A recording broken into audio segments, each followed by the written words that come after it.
ஒரு அழகான காட்டில் ஒரு நாள் ராணி எறும்பும் ராணி தேனியும் சந்திச்சாங்க.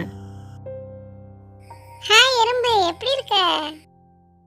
நான் நல்லா இருக்கேன் ராணி தேனி, நீங்க எப்படி இருக்கீங்க? எறும்பு ராணி, வரும் குளிர்காலத்தை நினைச்சா எனக்கு ரொம்ப பயமா இருக்கு. ஏன்னா உணவு சேகரிக்கணும் இல்லையா? ஆமாமா, அது முக்கியம்தான். அதுக்காக வருத்தப்பட்டு என்ன பண்றது சொல்லுங்க. நம்ம ஏன் ஒரு போட்டி வச்சுக்க கூடாது?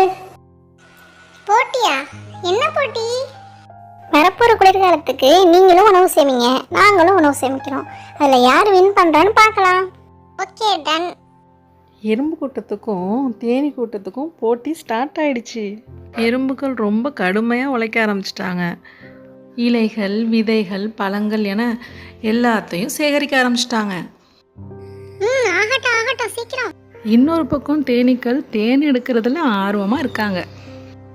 எல்லா தேனீக்களும் அதோட கூட்டில் தேன் சொட்ட சொட்ட அதை சேகரித்து வைக்கிது. எப்படியாவது நம்ம தான் ஃபஸ்ட்டு வரணும்னு ஆளுக்காள் மாற்றி மாற்றி வேலை பார்க்குறாங்க. ஒரு பக்கம் எறும்பு பயங்கர கடுமையாக வேலை பார்க்குது. வெயில் காலம் முடிவுக்கு வருது. 2 பிரிவினரும் ஒரே இடத்துல சந்திக்கிறாங்க. பந்தய நாள் வருது. இவங்களுக்கு நடுவராக பட்டாம்பூச்சி வந்திருக்கு. எறும்பு ராணி, பயங்கரமா இருக்கு. உணவு நிறைய சேமிச்சிருக்கீங்களே. தேனி ராணி, நீங்களும் அளவுக்கு அதிகமாவே சேமிச்சிருக்கீங்களே.